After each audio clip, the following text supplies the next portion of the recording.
अस्सलामुअलैकुम। बोल न्यूज़ के साथ मैं हूं फाइका मुअज्जम और मैं हूं सहर फातिमा। हेडलाइंस आप जान चुके हैं। बुलेटिन का बाकायदा आगाज़ करेंगे और आगाज़ में आपको बताएं कि उमर अयूब की तीर वालों पर तीर अंदाजी, शेर को भी शिकार करने की ठान ली। कौमी असम्बली में खिताब के दौरान कहा आसिफ अली जरदारी, फरियाल तालपुर और नवाज शरीफ को ड्राई क्लीन करके भेजा गया है। उन्होंने पीटीआई रहनुमाओं की गिरफ्तारियों और मुकदमात दर्ज होने की भी मजम्मत की। आईजी पंजाब को एक बार फिर टाउट करार दिया। आपके मियां नवाज शरीफ, मियां शहबाज शरीफ, आपके हुसैन नवाज, हसन नवाज, आपके शर्जील मेमन, आपके ये जितने लोग हैं, फरियाल तालपुर, ये जितने नाम हैं, इनको पर्सन स्पेसिफिक अमेंडमेंट्स ला के उनको ड्राई क्लीन करके सर्फ और ब्राइट के साथ उनको वहां पे खड़ा कर दिया और म्यूचुअल लीगल असिस्टेंस खत्म कर दी और प्रूफ इनएडमिसिबल कर दिया। हमारे 100 के हिसाब से लोग कल पकड़े गए हैं पंजाब में पीसफुल प्रोटेस्ट करते हुए, फ्री इमरान खान प्रोटेस्ट करते हुए। हम इन चीज़ों को कंडेम करते हैं। कल भी हमने कंडेम किया। रात को हमारे लोगों के खिलाफ, हमारे पार्लियामेंटेरियंस के खिलाफ FIRs हुई हैं। ये वायलेशन है हमारी फ्री स्पीच की। कॉन्स्टिट्यूशन हमें गारंटी करता है। आप मेहरबानी करके पंजाब पुलिस के साथ आपने ये टाउट जो IG पंजाब है डॉक्टर उस्मान, इसके खिलाफ एक्शन ले। बहुत शुक्रिया जनाब स्पीकर। तो साथ ही साथ आपको बताएं कि MQM रहनुमा मुस्तफ़ा कमाल का कौमी असम्बली में इजहार ख्याल। कहा अवाम और कारोबारी अफराद को ज़ेरबार लाने से कुछ नहीं मिलने वाला। मुल्क में मुआशी इमरजेंसी लगाई जाए। 78,000 अरब रुपए अवाम से मांगने के बजाय नवाज शरीफ, बानी PTI, आसिफ अली जरदारी और दीगर से वसूल किए जाएँ। आम के ऊपर, बिजनेस कम्युनिटी के ऊपर हम चाहते हैं कि भाई इनसे टैक्सेस लेकर ये सारा कर्ज भी उतर जाए, सूद भी दे दें। ये ऐसा नहीं होने वाला जनाब अली। मैं ये मुतालबा करता हूँ MQM पाकिस्तान की जानिब से कि पाकिस्तान में फाइनेंशियल इमरजेंसी डिक्लेयर की जाए और उस फाइनेंशियल इमरजेंसी की डिक्लेरेशन के बाद करना क्या है उसकी इब्तदा हमारे लीडरान से होनी चाहिए। 78,000 अरब रुपए हम लोगों से मांगने जा रहे हैं अवाम से। उससे पहले जरा पाकिस्तान के लीडरान जनाब नवाज शरीफ साहब, जनाब इमरान खान साहब, जनाब आसिफ अली जरदारी साहब और इस ऐवान में बैठे हुए तमाम MPAs, तमाम MNAs, तमाम सेनेटर्स, फजलुर रहमान साहब और सारे लोग तमाम वो पहल करें और ये हाउस, ये जो हम लोग यहाँ बैठे हुए हैं, हम ये ऐलान करें कि 25% हम अपनी मिल्कियत जो कि हमारी जायदादें हैं वो हम पाकिस्तान के लिए अतिया करते हैं। तमाम हाजिर जर्नैल 50-50 करोड़ रुपए ये भी पाकिस्तान को अतिया करें। जर्नैल, सियासतदान, पॉलिटिशियन, ये सब मिलकर 1,000 अरब रुपए पहले इस 78,000 अरब के कर्ज को अदा करने के लिए जमा करके दिखाएं। सुप्रीम कोर्ट में पेश किए जाने वाले NAB के 179 मेगा करप्शन केसेस में से तकरीबन निस्फ बंद या ख़त्म कर दिए गए। केसेस ख़त्म होने से मुस्तफ़ीद होने वालों में कई बड़े सियासी नाम सामने आ गए। रहनुमाओं में नवाज शरीफ, शहबाज शरीफ, परवेज़ अशरफ, चौधरी शुजात हुसैन, फिरदौस आशिक अवान, आफ्ताब अहमद खान शेरपाव, नवाब असलम खान रईसानी और दीगर शामिल हैं। आसिफ अली जरदारी एक मुकदमे में बरी हुए जबकि दीगर में उनको सदारती इस्तिस्ना मिल गया है। 2015 में सुप्रीम कोर्ट में जमा कराई गई NAB की रिपोर्ट के मुताबिक करप्शन मुकदमात अब किस्सा पारी न बनने लगे। बड़े सियासी रहनुमाओं के 90 के करीब केसेस बंद हो गए। मियां नवाज शरीफ, शहबाज शरीफ और दीगर के खिलाफ रायवंड सड़क तामीर केस की समाअत NAB ने गुज़िश्ता साल बंद की। नवाज शरीफ के खिलाफ एक और तहकीकात को NAB ने 2017 में बंद कर दिया था। आसिफ अली जरदारी एक मुकदमे में बरी हुए जबकि दीगर में उनको सदारती इस्तिस्ना मिल गया। राजा परवेज अशरफ के खिलाफ इंक्वायरी भी NAB ने 2017 में बंद कर दी थी। चौधरी शुजात हुसैन के खिलाफ आमदन से जायद असासाजात के मुबैना केस में भी NAB ने 2021 में तहकीकात बंद कर दी थी। इन मुकदमात में से अब तक सिर्फ 10 केसेस में सजाएं सुनाई जा सकी हैं, जिनमें प्ली बार्गेन के केसेस भी शामिल हैं, जबकि 19 केसेस के मुल्ज़मान बरी हो चुके हैं। आगे बढ़ें और आपको बताएं कि नेशनल एक्शन प्लान की एपेक्स कमेटी का इजलास आज तलब कर लिया गया है। इजलास में मुल्क की सलामती, मईशत और आलमी सरमायाकारी के हवाले से गौर किया जाएगा। इजलास वज़ीर आज़म शहबाज शरीफ की सरबराही में होगा। Army chief general Syed Asim Munir भी शरीक होंगे। कौमी सलामती के अमूर और मईशत बहाली के इक़दामात। वज़ीर आज़म शहबाज शरीफ ने नेशनल एक्शन प्लान की एपेक्स कमेटी का इजलास तलब कर लिया। इजलास वज़ीर आज़म हाउस में होगा, जिसमें army chief general Asim Munir और वफाकी वज़रा शरीक होंगे। चारों वज़रा आला समेत तमाम IGs भी इजलास में शिरकत करेंगे। सराय के मुताबिक इजलास में मुल्क की सलामती के अमूर भी शेर गौर आएंगे, जिनमें चीनी वर्कर्स की सिक्योरिटी का मामला भी शामिल है। इजलास में सऊदी अरब और चीन के सरमायाकारों के साथ हुई मीटिंग से भी एपेक्स कमेटी को आगाह किया जाएगा। गूगल फॉर एजुकेशन वादे के मुताबिक पाकिस्तान आ चुकी है, पंजाब में तालीमी इनकलाब लाएंगे। ऐसा कहना था पंजाब के वजीर तालीम राना सिकंदर हयात का। उनका कहना था गूगल फॉर एजुकेशन के साथ तालीमी मुआहिदे कर रहे हैं, नौजवानों और असातिज़ा को IT स्किल्स सिखाएंगे। पहले 50,000 असातिज़ा और 3 लाख तलबा को गूगल सर्टिफाइड कोर्सेज करवाएंगे।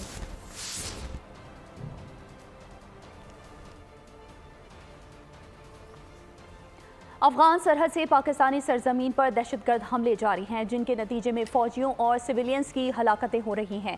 अक़वाम मुत्तहिदा सलामती काउंसिल इजलास में मुस्तकिल मंदूब मुनीर अकरम का कहना था कि TTP ने जदीद हथियारों के हुसूल के बाद हमले तेज़ कर दिए हैं। अफगान हुकूमत ने मुतालबे के बावजूद उन ग्रोहों के खिलाफ कार्रवाई नहीं की। उनका कहना था कि दासू हाइड्रो पावर प्रोजेक्ट पर काम करने वाले कई चीनी इंजीनियर्स की हलाकत भी उन्हीं दहशतगर्द कार्रवाइयों के नतीजे में हुई। हमलों में चीनी इंजीनियर्स भी मारे गए हैं। सलामती काउंसिल में खिताब के दौरान ये कहा गया है। और आपको बताते चलें कि अफगान सरहद हमलों से पाकिस्तान में जाने जा रही हैं। और अभी आपको हम खबर से आगाह करेंगे। वज़ीर दाखिला मोहसिन नकवी की ज़ेर सदारत वज़ारत दाखिला में इजलास। गैर मुल्कियों खुसूसन चीनी शहरियों की हिफाजत के लिए इक़दामात का जायज़ा लिया गया।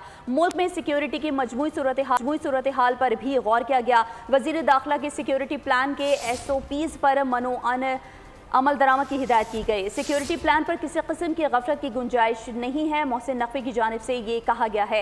अहम खबर से आपको आगाह कर रहे हैं, जहां वज़ीर दाखिला मोहसिन नकवी की ज़ेर सदारत वज़ारत दाखिला में इजलास। गैर मुल्कियों खुसूसन चीनी शहरियों की हिफाजत के लिए इक़दामात का जायज़ा लिया गया। मुल्क में सिक्योरिटी की मजमूई सूरत हाल पर भी गौर किया गया। वज़ीर दाखिला की सिक्योरिटी प्लान के SOPs पर मिनो-अन अमल दरामद की हिदायत की गई। सिक्योरिटी प्लान पर किसी किस्म की गफलत की गुंजाइश नहीं है, मोहसिन नकवी की जानिब से ये कहा गया। और बात करेंगे अब मौसम की। मुल्क के बेशतर इलाकों में आज भी मौसम गर्म और खुश्क रहेगा, ताहम शाम और रात के औकात में शुमाली और मगरबी बलूचिस्तान, खैबर पख्तूनख्वा, जनूबी पंजाब, ज़ेर सिंध और कश्मीर में चंद मकामात पर आंधी चलने और गरज चमक के साथ बारिश का इम्कान है। मुल्क के बेशतर इलाकों में गर्मी ने अवाम का भुरकस निकाल दिया। गुज़िश्ता रोज सबसे ज्यादा दर्जा हरारत तुर्बत में 48, दालबंदीन और जवानी में 42 डिग्री रिकॉर्ड किया गया। महकमा मौसमियात के मुताबिक पंजाब के मुतादिद इलाकों में आज भी बारिश का इम्कान है, जबकि लाहौर में जून के आखिरी हफ्ते में मामूल से ज्यादा बारिशों का इम्कान जाहिर किया गया है। दूसरी जानब खैबर पख्तूनख्वा और आजाद कश्मीर के भी मुख्तलिफ इलाकों में बारिश से गर्मी का जोर टूट गया। आंधी और तेज हवाओं के बायस कई इलाकों में बिजली की फराहमी भी मुअत्तल हुई। फैसलाबाद में आसमानी बिजली गिरने से एक नौजवान जाँ बहक और 2 जख्मी हो गए। वादी नीलम में भी आसमानी बिजली गिरने से 2 बच्चे जख्मी हुए। मानसहरा, एबटाबाद, सवाबी और जनूबी वजीरिस्तान में भी बारिश से मौसम खुशगवार हो गया। महकमा मौसमियात के मुताबिक इस्लामाबाद और गिरदोनवा, बलूचिस्तान के बाज़ मकामात और KPK में आज मतलब जज़वी तौर पर अबर आलूद, जबकि आंधी चलने और गरज चमक के साथ बारिश की तवक्को है।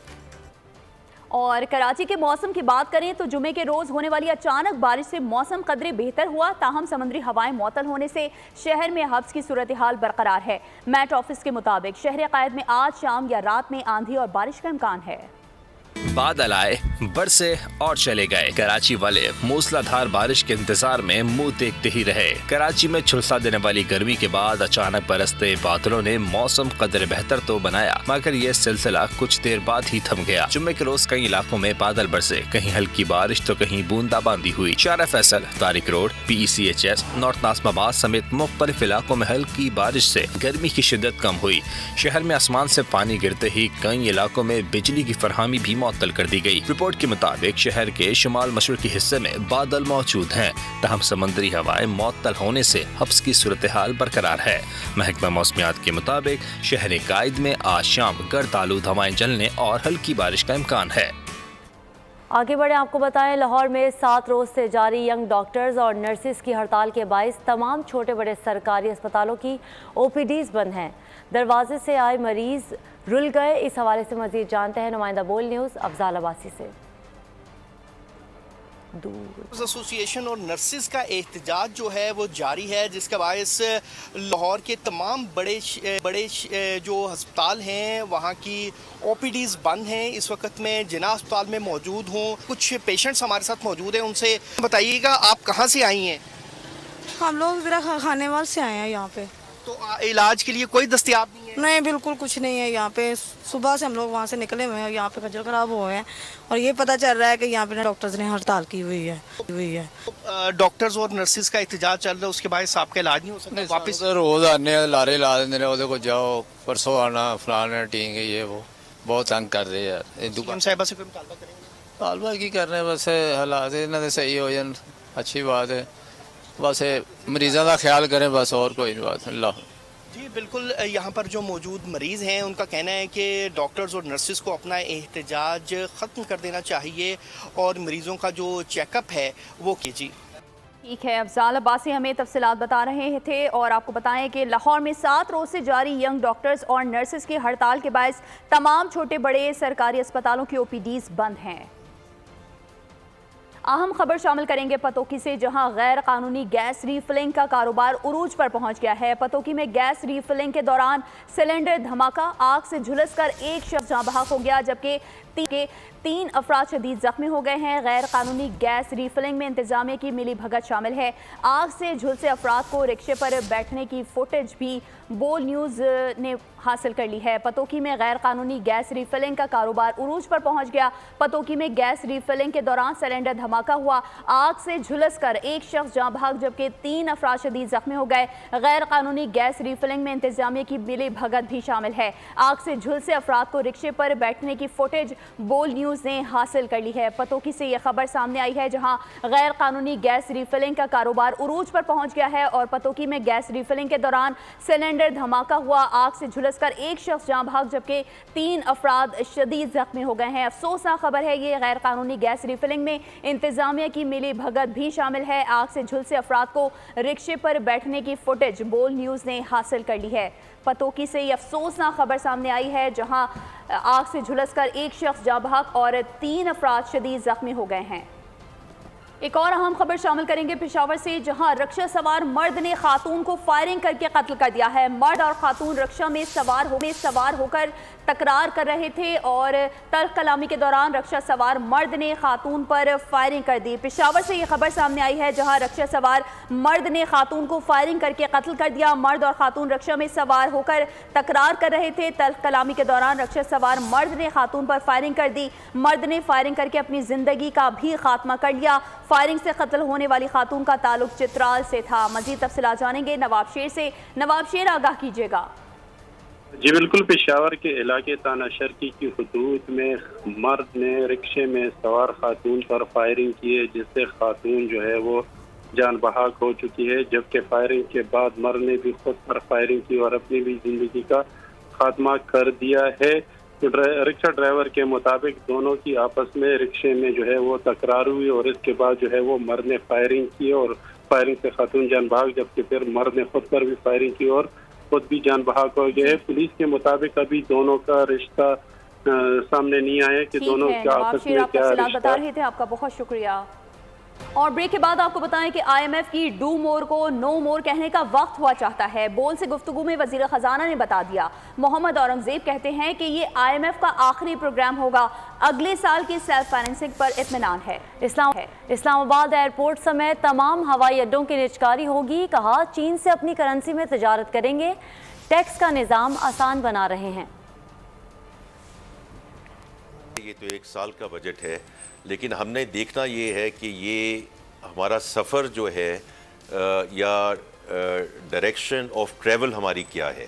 9.5% tax to GDP ratio is not sustainable for Pakistan. बिल्कुल। तो अगले 3 साल में हमने इसको 13% की तरफ लेके जाना है। तो जो भी महसूलात और रेवेन्यू के टारगेट्स रखे गए हैं वो उस नज़रिए को और उस डायरेक्शन ऑफ ट्रैवल को देख के रखे गए हैं। ये बजट है वो पहला कदम जो हमें उस डायरेक्शन में और उस सिमत में लेके जाएगा जहां पाकिस्तान इंशाअल्लाह ताला अपने पाँव पे इस तरह खड़ा होगा कि IMF का ये आखिरी प्रोग्राम होगा जी इंशाल्लाह। और अब कुछ बढ़ती हुई महंगाई की बात करें तो सब्जी, अनाज, गोश्त, दूध, दही मजीद महंगा हो गया। सस्ता कुछ नहीं हो रहा। महंगाई की शरह में 8.94 का इजाफा हो गया। इदारा शुमारियात ने हफ्तावार एदादो शुमार में 25 अशिया ज़रूरिया की कीमतों में इजाफे का इंकशाफ कर दिया। सस्ता क्या है? सिर्फ लफ्ज। महंगा क्या है? सब कुछ। दालें महंगी, दूध, दही, अंडे महंगे, टमाटर, आलू, प्याज महंगे। अभी तो बजट का ऐलान हुआ है, इतलाक नहीं। इदारा शुमारियात ने जून के तीसरे हफ्ते में भी मुसलसल महंगाई के अशारिये जारी कर दिए। हफ्तावार महंगाई की शरह में 8.94 का इजाफा हो गया। रोजमर्रा इस्तेमाल की 25 अशिया मजीद महंगी हो गयी। मजमूई शरह 23.78% पहुँच गई। टमाटर 63 रुपए किलो, आलू प्याज 5 रुपए, लहसुन 6 रुपए फी किलो महंगा हो गया। घरेलू इस्तेमाल की गैस के सिलेंडर की कीमत में 69 रुपए का इजाफा हुआ। मूंग की दाल 5 रुपए फी किलो महंगी हो गई। यूटिलिटी स्टोर रिलीफ की बजाय तकलीफ का सबब बनने लगे। महंगाई के मामले में आम मार्केट को भी पीछे छोड़ दिया। यूटिलिटी स्टोर्स पर आटे, दाल के क्या भाव हैं, जानते हैं इस रिपोर्ट में। यूटिलिटी स्टोर्स अफादियत खोने लगे। सस्ता आटा दस्तयाब, न चावल।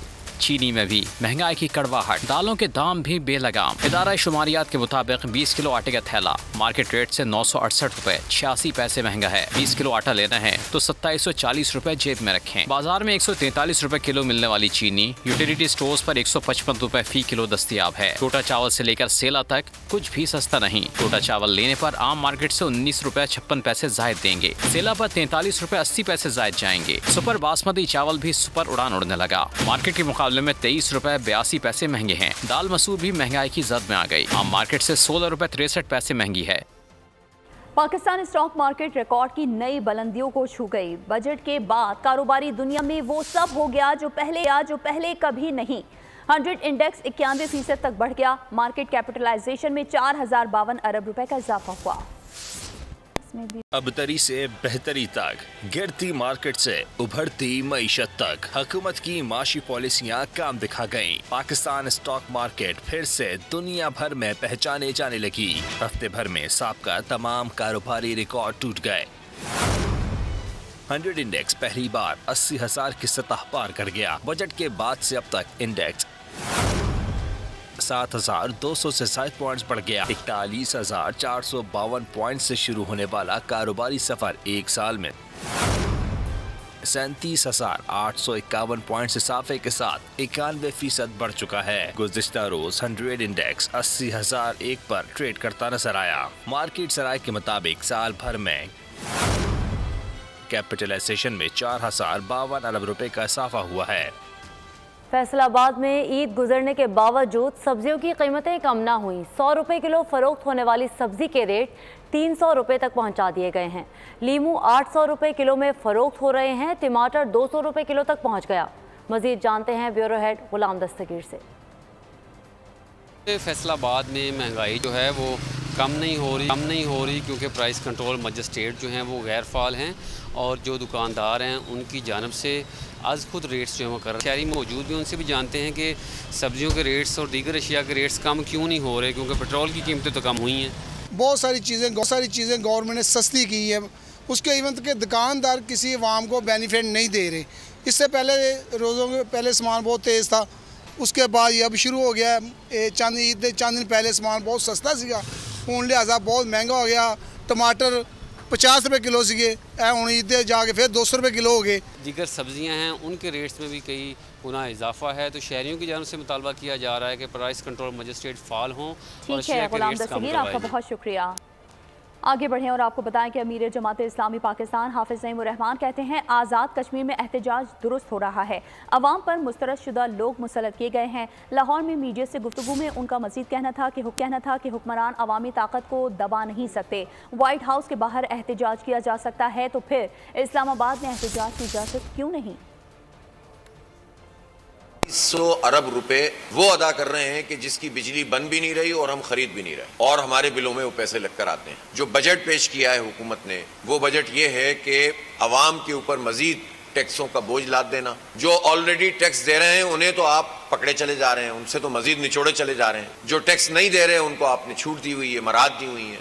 77 साल से जो पाकिस्तान पर एक तबका मुसल्लत है, इस 77 साल में इन लोगों ने पाकिस्तान के अवाम को यह दिया है कि 2,62,00,000 बच्चे ऐसे हैं जिनको स्कूल में होना चाहिए और वो स्कूल में नहीं है। उसका एक ही रास्ता है कि इस जुल्म के खिलाफ हम अपनी मौसर आवाज बुलंद करें और अवाम मायूस होने के बजाय, नौजवान मुल्क छोड़ने के ख्वाब देखने के बजाय इस मुल्क को इस अशराफिया से आजाद कराने की तहरीक का हिस्सा बने। इस बिजली की लोड शेडिंग और भारी बिलों के खिलाफ कल इंशाअल्लाह ताला पूरे मुल्क में एहतजाज किया जाएगा। जमात इस्लामी अवाम के साथ खड़ी है और हम इसको किसी सूरत भी कबूल नहीं कर सकते कि हम बिजली के बमों का शिकार हों और बर्बाद कर दिए जाएं।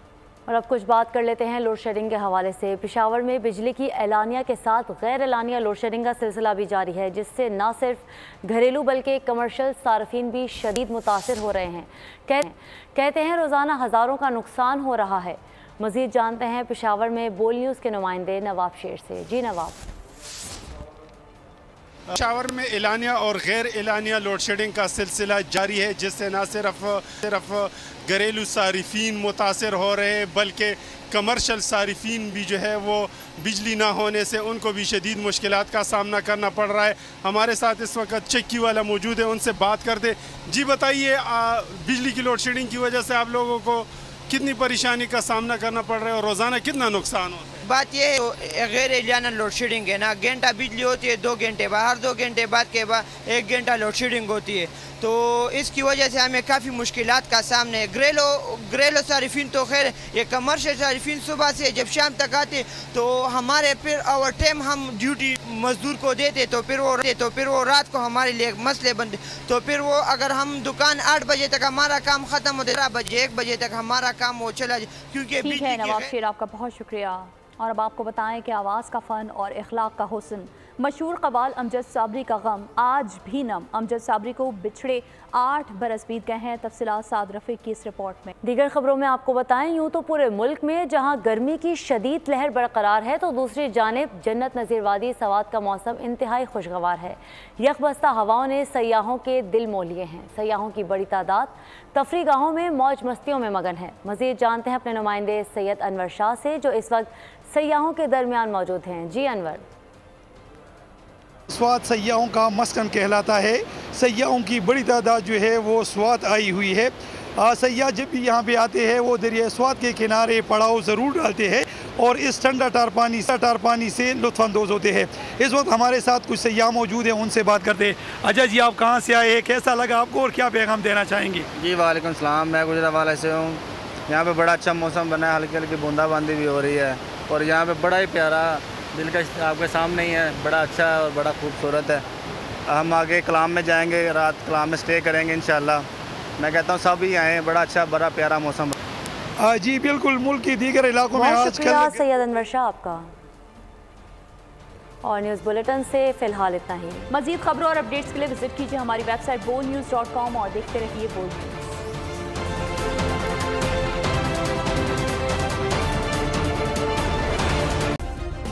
सब्सक्राइब करें और बेल दबाएं ताकि कोई खबर रह न जाए।